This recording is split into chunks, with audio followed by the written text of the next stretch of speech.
Mahigit 7,000 isla ang bumubuo sa Pilipinas. Sa kabuuan nga raw ay mahigit 7,640 ang bilang ng mga isla ng Pilipinas. Depende pa yan kung high tide or low tide.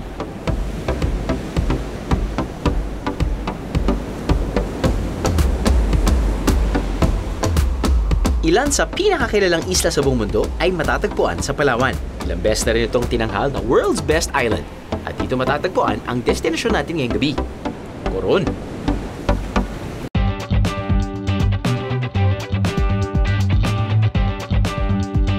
Humigit kumulang 1 oras ang flight mula Maynila papuntang Busuanga, ang gateway to Coron. Matapos ang isang 45-minute land trip mula airport, mararating mo na ang Coron Town proper, kung saan matatagpuan ang karamihan sa hotels, restaurants, at ang pier.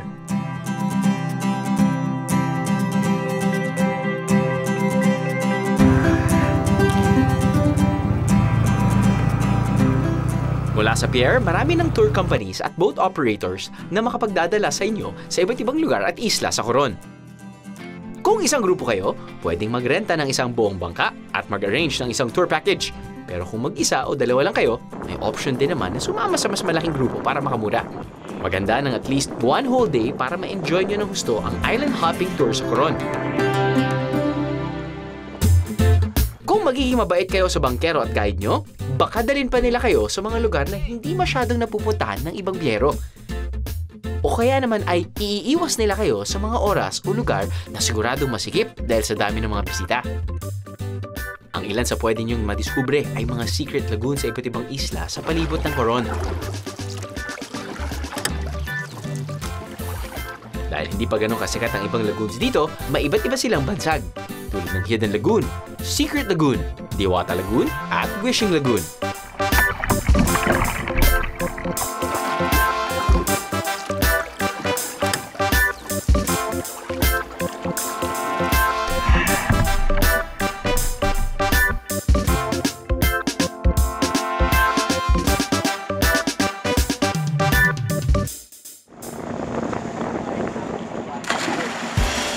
O kaya naman, baka mapadpad kayo sa mga beach na sadyang dinarayo para mag-stop over kapag tanghalian.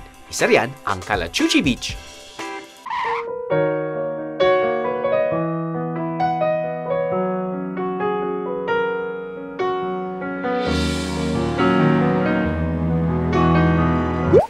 Baka nag-aantay kayo ng lyrics sa TV nyo. Hindi to video, okay? Ito ay Calachuchi. And Calachuchi is in season, which means Calachuchi Beach is open. That's right.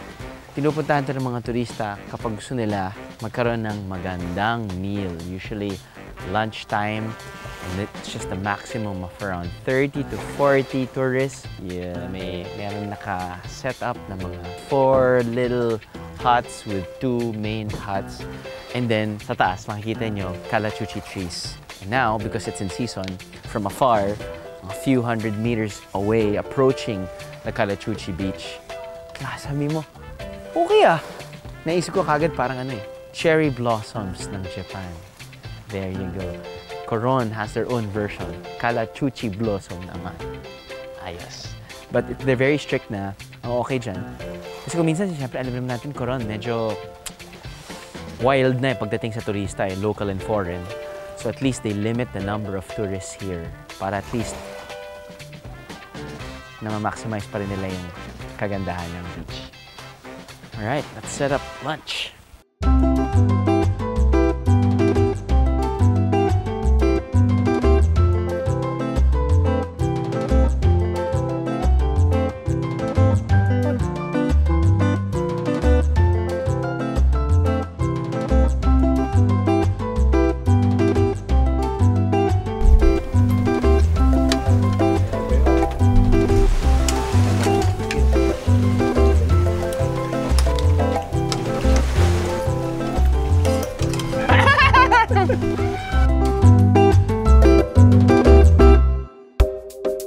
Karamihan sa mga hotel at resort ay matatagpuan sa town proper ng Coron.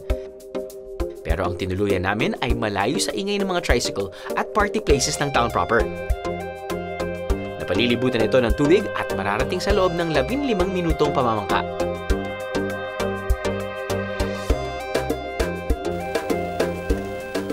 hello. Welcome to the Discovery Island Resort. Ito yung kwarto ko.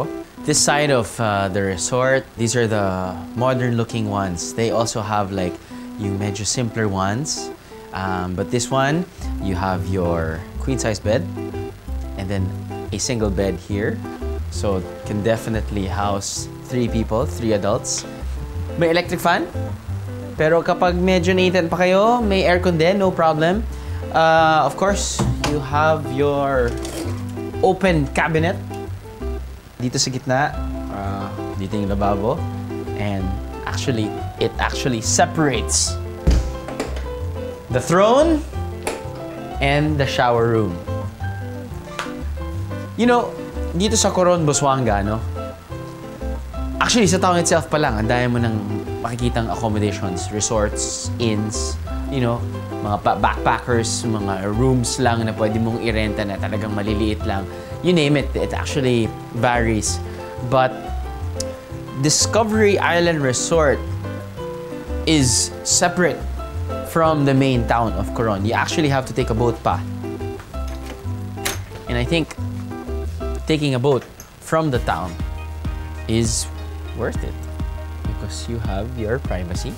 You have this beautiful view. Yeah, like what we've been saying, that island life is simple life, and most people like that.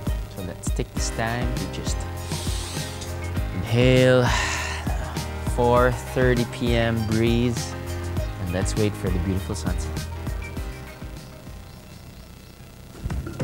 Nandun pala. Ibaba ko na rin to para maganda. Insekto. May sariling boat dock, may sariling restaurant, at may dive shop pa. Wala ka nang hahanaping iba para sa isang totally relaxing and worry-free Coron vacation.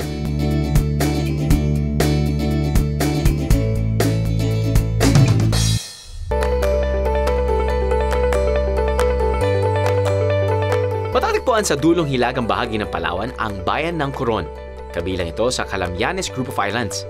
Halos 2 dekada pa lang nakararaan ng tuluyang magbukas para sa turismo ang Coron. Bago dito, ang Coron ay isang tahimik na pamayanan kung saan pangingisda ang pangunahing kinabubuhay ng mga tao.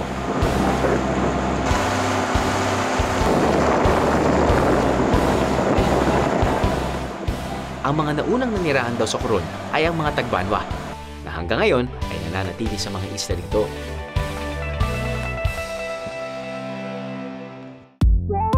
Sa barangay ng Lahala, nakilala ko ang ilang Tagbanwa na ipinagpapatuloy ang mga tradisyon at kultura ng tribo.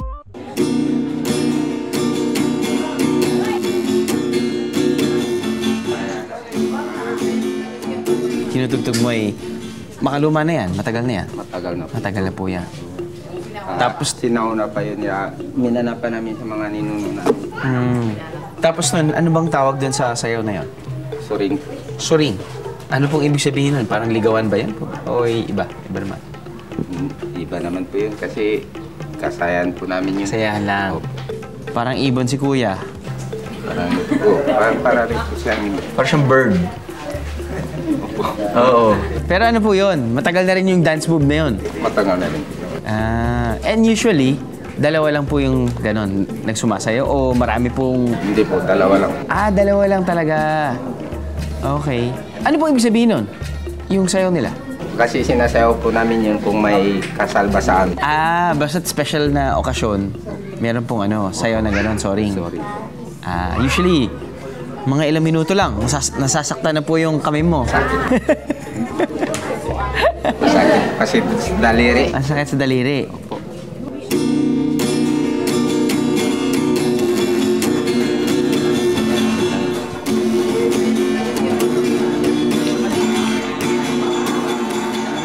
Sakit sa legs, ha?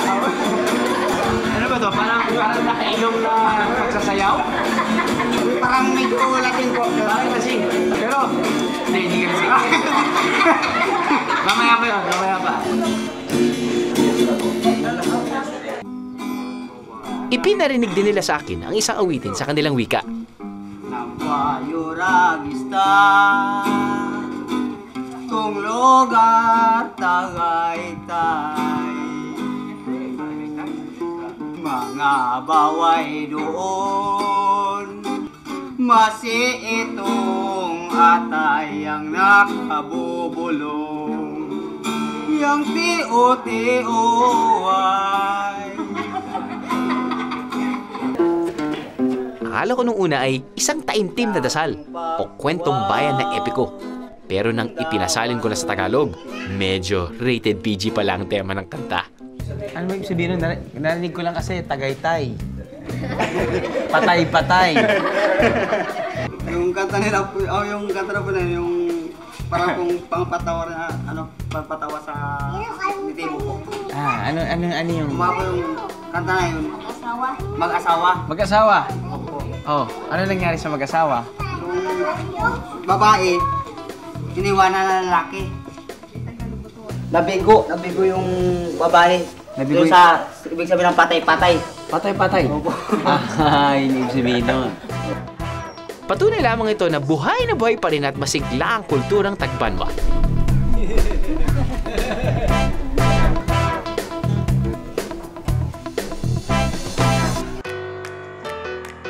Bukod sa kultura, patuloy pa rin siyempre ang pangingisda ng mga Tagbanwa. Sa tubig pa rin kadalasang kumukuha ng makakain ng mga taga rito sa Lahala. Sa paligid ng isla, nakukuha rin ng isang uri ng shellfish na karaniwang kinakain dito, ang sikat-sikat.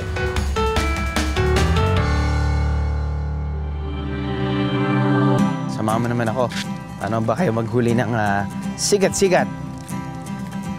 Yan. Buting sikat-sikat dito lang malapit. Hindi kailangan lumayo. Ay, nasa malayo. Nasa malayo din ba? Ano yan? Pag mas malapit po ba dito, mas maliit? Pare-pareho lang. May oras ba sa araw na lumalabas sila? Anong oras yun? Yung mga tanghali, minsan umaga. Tanghali o umaga? Nakaganyan. Ito lang po nakikita. Ito po nakabaon to. Nakabaon. Minsan makikita mo nagalakad ng ganyan, yung daan niya lang ang makikita mo. Pero madali lang naman siyang huliin dahil hindi naman siya mabilis. Hindi naman siya parang isda na biglang phew!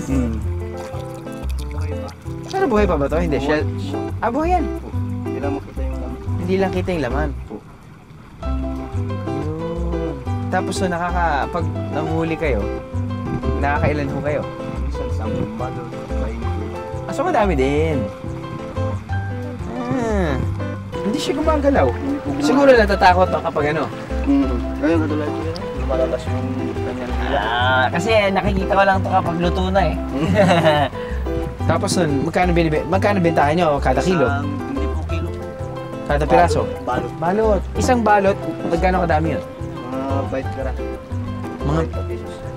mga 30.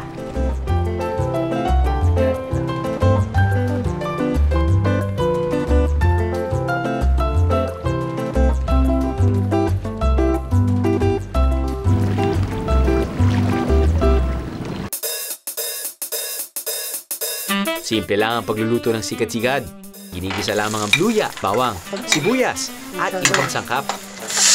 Lalagyan ng tubig at hihintayin kumulo. Sa kumukulong tubig, inilalagay ang sikat-sikat para mabilis maluto at hindi kumunat o tumigas ang laman nito. Ilang minuto lang ay pwede na itong kainin.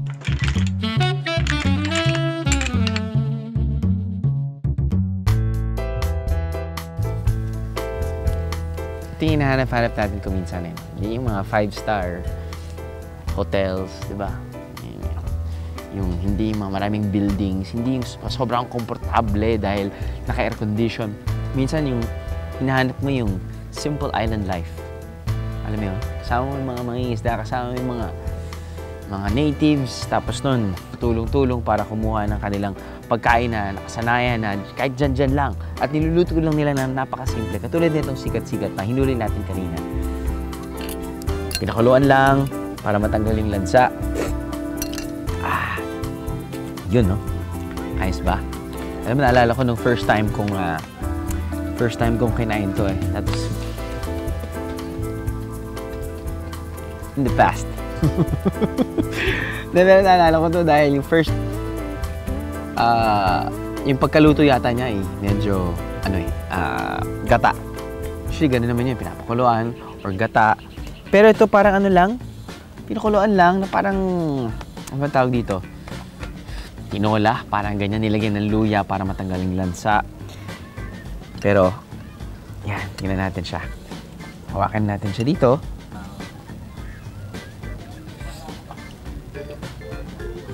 There you go. Yan. Natanggal to. Ito. Yan. Ito. Yan. Medyo nga slimy pa siya. Parang siyang, ito yata siya niluto. Dahil luto na.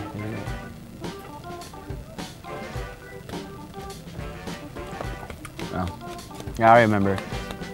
Very similar sa texture ng squid. Pero, ang lasa niya, yung lasa ng steamed crabs. Yun yun. Yung aftertaste niya,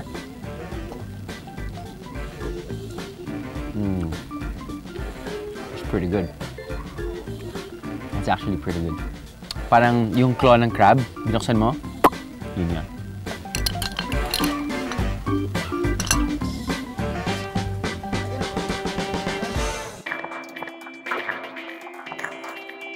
Dahil ang mga Tagbanwa ay kinikilalang naunang mga nanirahan sa Isla ng Coron, iginawad ang Isla ng Coron bilang kanilang ancestral domain. Ibig sabihin, ang mga Tagbanwa na ang legal na nagmamay-ari at namamalakad sa buong isla at sa tubig sa loob at paligid nito.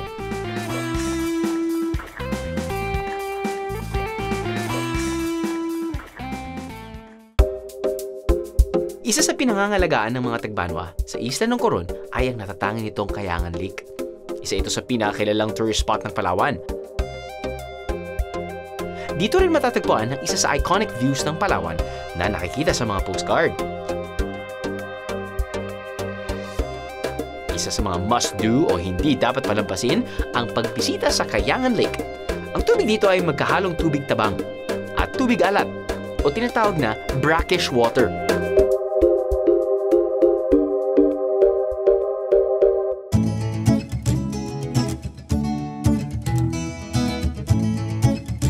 Pero hindi lamang ito ang lake na matatagpuan sa isla.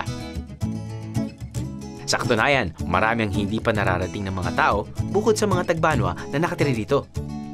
Sa ngayon ay pinag-uusapan pa ng elders o mga pinuno ng tribong Tagbanwa ang posibleng pagbubukas ng isa pang lake sa Isla ng Coron. Mayroon kami kasing mga sagradong lugar katulad ng Kayangan. Bali, inirerespeto namin noon yung Kayangan, pero nakita namin na isa sa makakatulong doon sa aming tribo. Kaya ibinukas namin doon sa turismo para makapunta dyan yung mga turista. Para makatulong doon sa aming membro na mayroon kaming populasyon na 600 families. Maswerte tayong biyeheros dahil tayo raw ang kauna-unahang tagalabas na makakarating sa isa sa mga sagradong lawa ng mga Tagbanwa. Kaya naging sagrado, nirespeto namin yung mga diwata na nakatira doon sa isang lake. Kaya ang tawag namin doon ay isang sagrado. Para makarating dito, kailangan munang tawirin ang kabilang dulo ng Kayangan Lake, sakay ang bansa.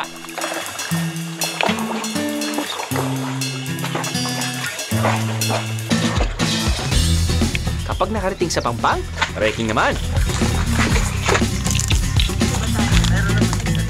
Dahil wala pang ang tagalabas na pumapasok sa lugar, kailangan pang magtabas o gumawa ng trail na aming dadanan. Matarik ang daan paakyat at mabato naman pababa. Makalipas ang halos 1 oras ng pag-akyat baba sa bundok, narating na rin namin ang sinasabing sagradong lawa.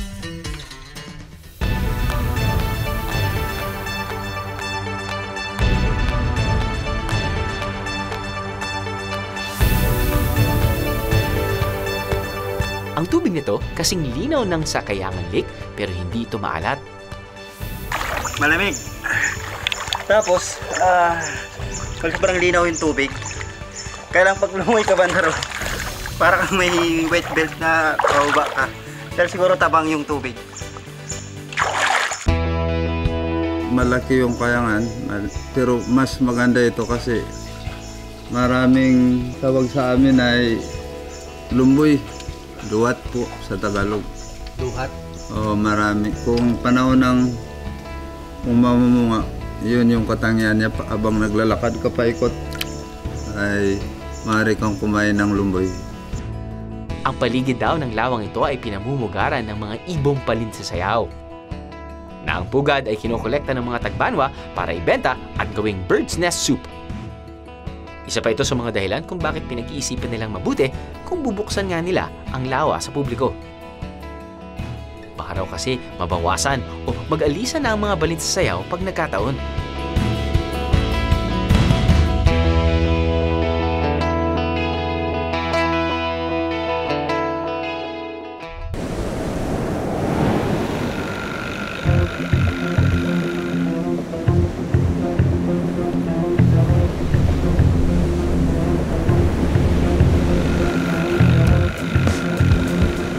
Bukod sa island hopping, isa sa mga dahilan kung bakit dinarayo ang Coron ay ang natatanging nitong dive spots.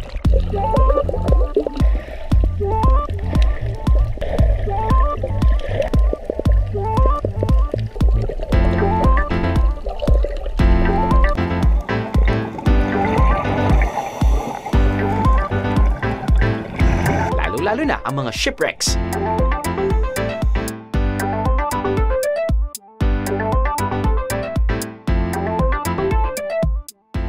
Alright, good morning mga bihero. Nandito tayo ngayon sa one of the 6 wrecked dive sites dito sa area na to. It's called East Tangat. It's not the name of the boat, but pinangalan siyang East Tangat dahil this is Tangat Island and it's east of Tangat Island. I'm just gonna do free diving because this is my second day and I'm gonna be flying out, so bawal ako mag-scuba dive, but syempre yung mga kasamahan ko mag-scuba dive. But okay lang yan kahit mag-free dive ako because as you can see, actually, bird's eye view, just like probably 3 meters, kitang-kita na yung visibility, yung mismong dulo ng East Tangat, which is the wreck. So yeah, let's try to maximize this free dive. Let's go!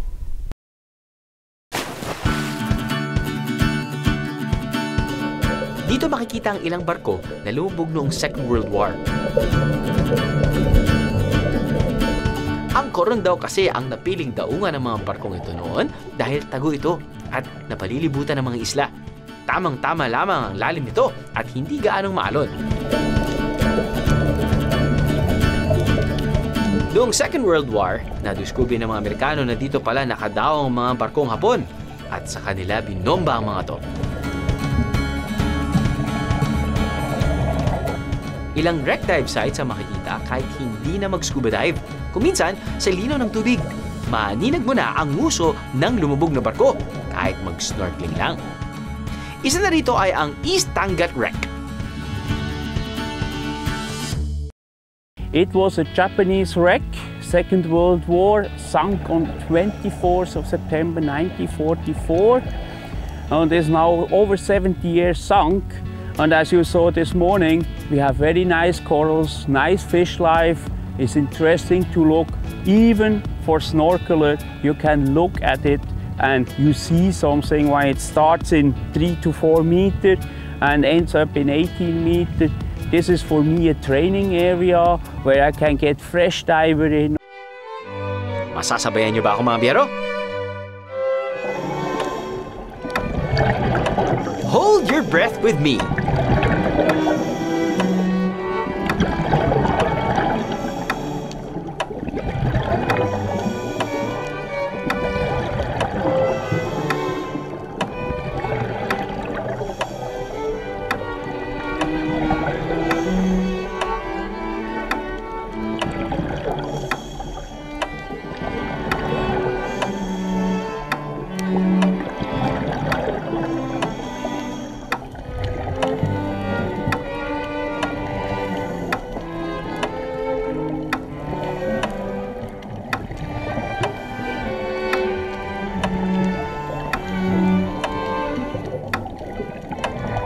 Kaya pa?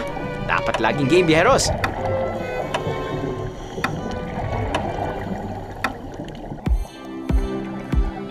Sa ganda ng tanawin sa ilalim, talaga namang it can take your breath away. I guess this is one of the more interesting wreck dive experiences na experience natin, no? I think it's my first time to do wreck diving na free diving lang. It's totally different experience if you're in scuba gear. As you can see, our other cameraman went inside with the GoPro, and then wow, I saw the footage now, and it's really nice. So as much as possible, it's definitely better for you to do scuba diving here in the wreck dives here in Coron. One, the water is clear with the sun, you know, piercing through the water. It's very, very beautiful. But then again, if you're free diving, you get also this really nice sensation. It's silent. You don't hear the bubbles.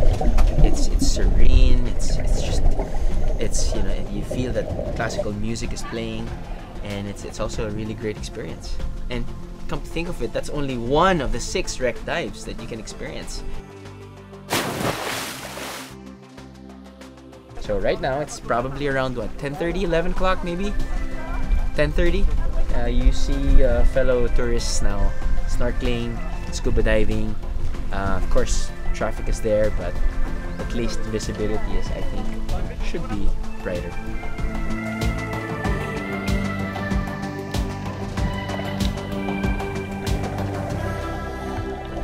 Matapos ang nakakapagod na pagsisid, maganda rin na magbabad sa mainit na spring.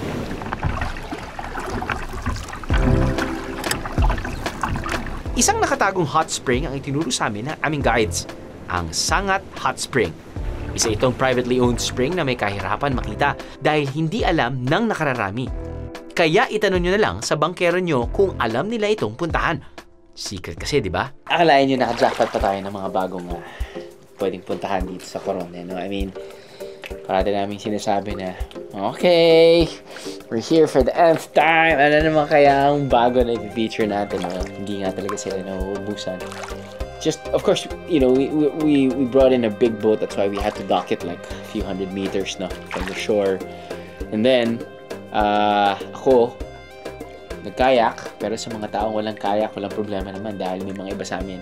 Naglakad na lang, lumangoy ng konti pero hindi masyado malalim. No? Ang nakakatawa dyan, malapit na malapit ka na sa mga mangroves. Kung mararamdaman mo naman yan dahil nga syempre naglalakad ka. Medyo uminit yung tubig. Lo and behold, pagpapasok ka pa, meron silang entrance dito sa mangrove. Pasok ka pa, konting zigzag, konting imagination na may crocodile, pero wala naman. Pupuntahan mo na to. It's actually a man-made mini pool or mini jacuzzi. That's very warm. It's their hot spring actually. Just one of the dito around the neighboring islands of Coron. And it's actually very intimate. Very romantic. But it can probably house, I don't know, 10. Easy. Maybe 20. But syempre, mas maganda pa rin pag konting tao. But, yeah. Galing. Off to the next hot spring.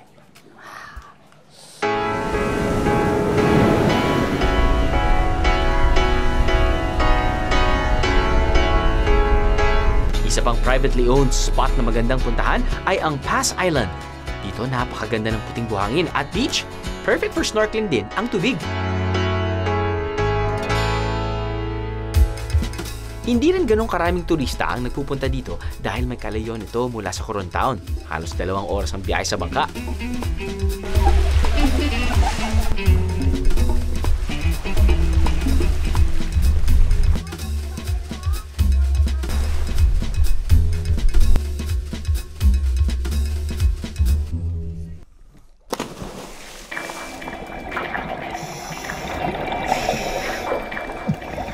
Kung hindi pa kayo nagsasawa sa ilalim ng dagat, hindi rin magsasawa ang Coron na magpakita sa inyo ng kagandahang dito mo lang masisilayan. Mula beginners to advanced and technical divers, siguradong marami nang ma-enjoy na dive spots dito sa Coron.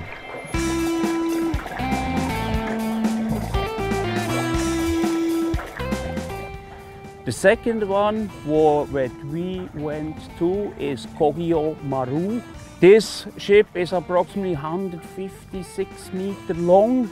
It lies 34 meters on the seabed, and the top of the wreck is for all diver actually. The wreck, what we saw, is also very nice with corals on the top. We have a lot of fish life on it, and also for the one what is a little bit more experienced, we can go into this wreck and show him how inside from this wreck it looked like. It's most likely for more experienced diver. But we can also accommodate the beginner. We help them to get in this wreck environment into it and help them how to navigate through that whole stuff. Some don't like it. They like only the outside for fish and corals, and other ones, they like it more inside, as darker, as better, and we can help them as well.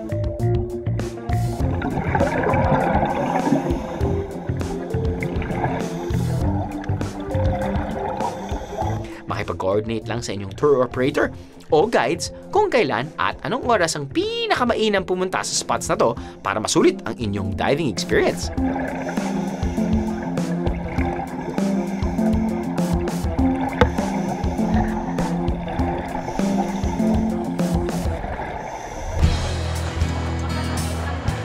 Para makarating sa Coron, may flights ang Philippine Airlines mula sa Maynila, Cebu at Clark araw-araw. Anytime, pwede nyo nang matuklasan ang mga sikreto ng Coron.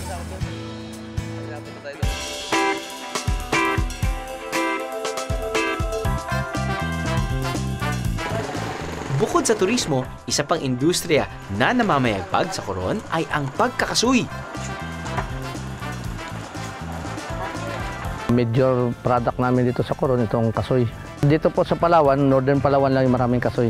Tapos kami po dito sa Calamian Group of Islands, dito po yung magandang kasoy kasi tabing dagat lahat halos. At hindi lang sa mga turista mabenta ang mga kasoy ng Coron, kung saang-saang bahagi ng Pilipinas na nakarating ang produkto nito. Dito po sa amin sa Coron, seasonal po itong ani natin ng kasoy. January pa lang po, mayroon na kaming naani nitong kasoy hanggang mga April po yan.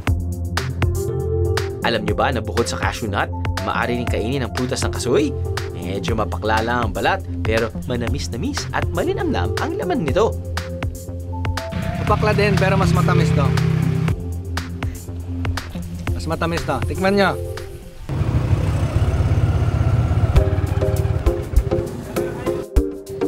Siyempre, sa pagdami ng mga turistang dumarayo sa Coron, kasabay nito ang pagdami ng mga matutuluyan at makakainan.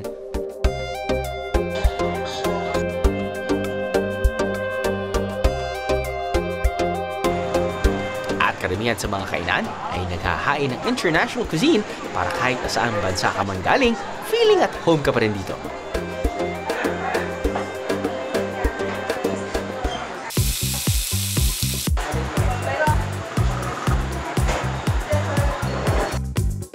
You've been living here for how long now? In Coron's just over 7 years now. Just over 7 years now. Yeah. And you fell in love with the place?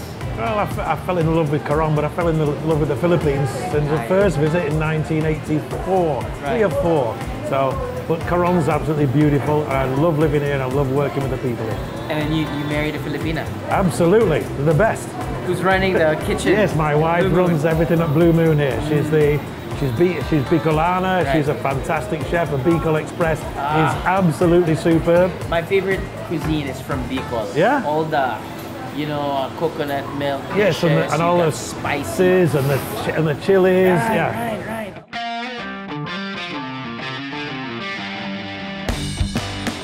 A ribeye steak, please. A ribeye steak. What do you recommend for me? If you're looking for something that is really extra special, try Big Patrick's cheeseburger.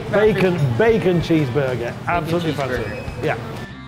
Coron has been progressive over the past 2 years, and you have so many establishments, buildings here and there. People should always remember that Coron is a town.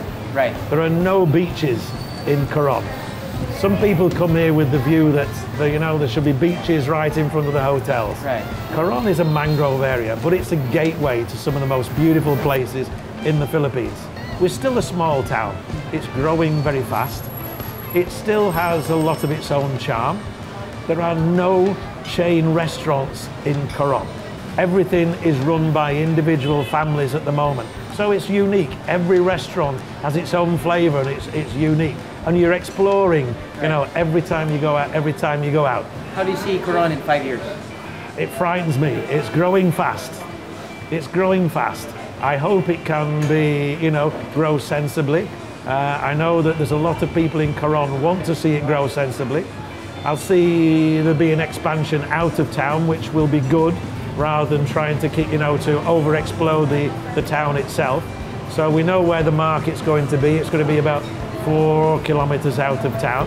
We know where the new developments are, so the town itself hopefully will stay small, which will still give it that quaint appearance and the nice place to get on the small boats every morning for going out to the islands and to see the local places. Yeah. It's funny because, you know, this is our, what, 4th or 5th time to feature Coron, Busuanga and the neighboring islands, and we keep on coming back because we still have a lot to feature. Yes. This place is so beautiful, beautiful. Yes, and you haven't got out to Busuanga, and then Culion itself is beautiful, and then Linapacan, there's some jewels out there as well. Are you gonna be staying here all your life already? Do you see yourself staying here? I do 9 months in the Philippines, 3 months I go back to England. There you go. There's a rainy season here, which is which is extremely wet.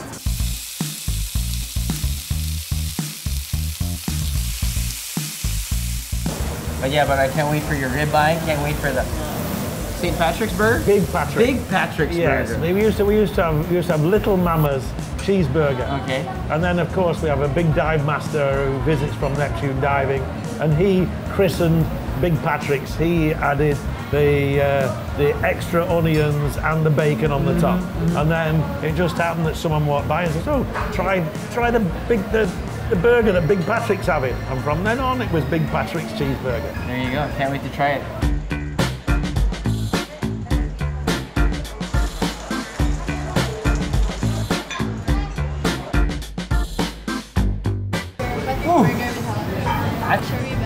Thank you. Of course, you know, you have to start with the fries first.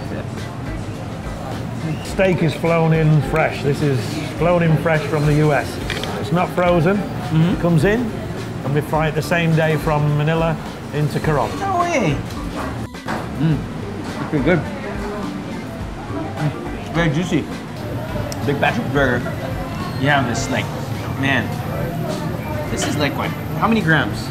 150 grams. 150 grams. A third of a pound. Third of a pound. It's thick, it's juicy, it's succulent. You've got like strips of bacon on top. I think you've got mozzarella, you've got onions. And pretty much that's what we need. We keep the salad on the side.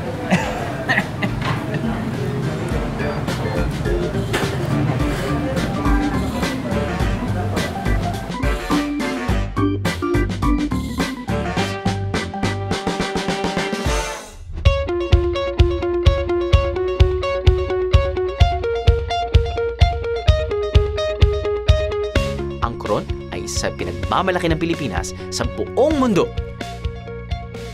Nasa must-visit place ito ng maraming biyahero. Pero kapag napuntahan mo na to, masasabi mong hindi ito ang huling pagkakataon na pupunta ka rito. Dahil sa bawat pagbisita mo, laging may bagong karanasan na naghihintay sa iyo.